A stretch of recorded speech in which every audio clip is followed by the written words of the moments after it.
Olá, estamos iniciando mais um programa da série especial de entrevistas com os senadores eleitos em outubro de 2010.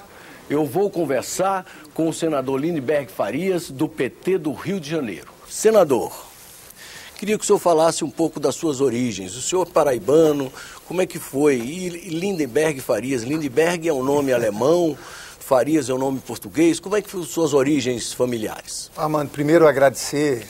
É um prazer aqui estar participando dessa entrevista. Eu sou paraibano. Eu comecei... Na verdade, o Lindenberg era o nome do meu pai.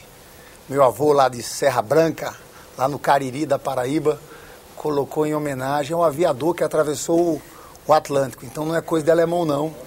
É invenção de paraibano. Lindenberg Farias. Na verdade, eu tenho até Luiz... Meu nome é Luiz Lindenberg Farias. E o Luiz era o nome do avião. Teve a travessia, a primeira travessia do Atlântico no avião, no bimotor, que foi o Charles Lindbergh. E meu avô achou aquilo fantástico, colocou o nome no meu pai, e meu pai colocou, também passou para mim. Então o Lindbergh vem disso. Primeiro é um prazer estar aqui falando contigo, viu? Estar aqui no Senado Federal e relembrar um pouco a minha história. Eu comecei na política muito garoto, com 14 anos. Muito influenciado pelo meu pai. Meu pai não fez política tradicional, nunca foi candidato a deputado, mas meu pai foi líder estudantil, foi vice-presidente da UNE, ali na gestão 59, 60, quando houve o golpe militar, respondeu o IPM, era uma pessoa muito politizada. Lá na Paraíba ou já no Rio de Janeiro? Na Paraíba, mas meu pai foi eleito para a UNE e mudou para o Rio de Janeiro. Meu pai formou em medicina no Rio de Janeiro, era um médico, depois voltou à Paraíba. No período da ditadura, teve fora, morou na França, então eu vivi um pouco nesse clima. Meu pai sempre foi um homem de esquerda, que falava do Arraes, do Brizola, defendia Fidel Castro. Era do Partidão, seu pai? Não, não era, sempre foi independente, mas tinha ligação com o Partidão na época. De forma que esse ambiente familiar, meu pai tinha também o gosto pela literatura. Eu digo que na Paraíba tinha talvez a maior biblioteca particular da Paraíba. Então eu nasci nesse ambiente e foi isso que me levou desde muito garoto. Nesse sentido eu fui muito precoce. Com 14 anos eu era líder estudantil e mais do que isso, metido a falar sobre tudo, principalmente na literatura mais à esquerda. Me dizia, nessa época já me dizia marxista, socialista. E você começou pela esquerda em que partido? Aí comecei no PCdoB, Partido Comunista do Brasil, desde 16 anos. 16 anos eu era afiliado, fazia os cursos, e então eu era...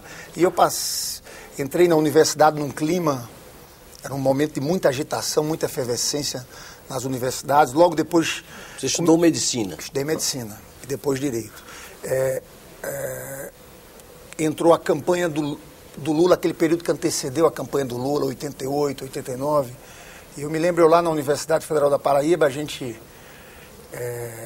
estudava medicina, já levava bandeira, saía de lá direto para as passeatas, para os eventos. Então eu entrei de forma muito natural no movimento estudantil. Eu hoje me vejo aqui no Senado e vejo que eu construí a minha trajetória muito em cima um caminho muito natural, desde muito garoto envolvido na política. Você foi presidente da União da Juventude Socialista. Isso, fui da União da Juventude, depois da UNE. Foi seu primeiro cargo? Não, foi a UNE, Não, eu fui do DCE, Diretório Central dos Estudantes. Eu fui do Centro Acadêmico de Medicina, depois do Diretório Central dos Estudantes da Paraíba, que era um diretório muito importante. Você tem a Universidade Federal da Paraíba espalhada em todo o estado. E fui para um congresso da UNE, em Campinas, onde fui eleito secretário-geral da UNE. Eu me lembro... Meu pai estava viajando. Meu pai, por ter morado fora, na Europa, morou na França há algum tempo, ele tinha muitos amigos. Eu me lembro que meu pai tomou um susto, porque ele estava em Paris, ligou para casa atrás de mim, e os irmãos disseram, você não sabe a novidade? Ele foi eleito secretário-geral da UNE e disse que não volta mais, vai morar agora em São Paulo. Eu me lembro que meu pai ligou preocupadíssimo, dizendo, olha... E ele tinha sido da UNE, mas dizendo, poxa, a UNE na minha época, que era a época da década de 60, tinha peso. Você vai trancar seus estudos, se prejudicar pela União Nacional dos Estudantes. A UNE não tem mais força. E eu fiquei lá, e o bacana disso é que fui eleito secretário-geral da UNE, tivemos todo um processo de mobilização. No outro ano, fui eleito presidente da UNE. E depois que fui eleito presidente da UNE, a gente começou aquelas passeatas, E foi muito bacana ver... Isso foi em 92? 92. Depois você foi presidente da União da Juventude Socialista. Exatamente. E o seu Eu estava falando do meu pai ali, foi muito bacana ele ver uma geração dele que achava que a UNE estava morta, ver a UNE novamente... Renascer. Renascer com muita força. Uma força decisiva naquele momento, não é? Aquele foi Porque passeata. aquele movimento permeou o Brasil inteiro. Eu liderei passeatas. Teve momentos aqui que eu não esqueço nunca. Eu liderei passeatas no Rio, em São Paulo. Em São Paulo eu não esqueço uma passeata que saiu do MASP. Tinha 1 milhão de pessoas. Se você vê a foto do Vale do Anhangabaú, não tem nada melhor do que falar no Vale do Anhangabaú. Faz muito tempo que não existe comícios grandes no Vale do Anhangabaú. Mas é um prazer tão grande, que o Vale do Anhangabaú tem que botar mais de 500 mil pessoas, que é enorme. Tem a foto do Vale do Anhangabaú das diretas e do impeachment. No impeachment tinha mais gente. E falar para 1 milhão de pessoas não tem nada melhor. Vivemos um momento ali mágico, entendeu? E nós estávamos no comando daquilo tudo. Foi aí esse que se viu como lastro para você entrar na política partidária, na política convencional. Mas só que você mudou de partido, foi para o PSTU. Não, eu fui eleito deputado primeiro pelo PCdoB.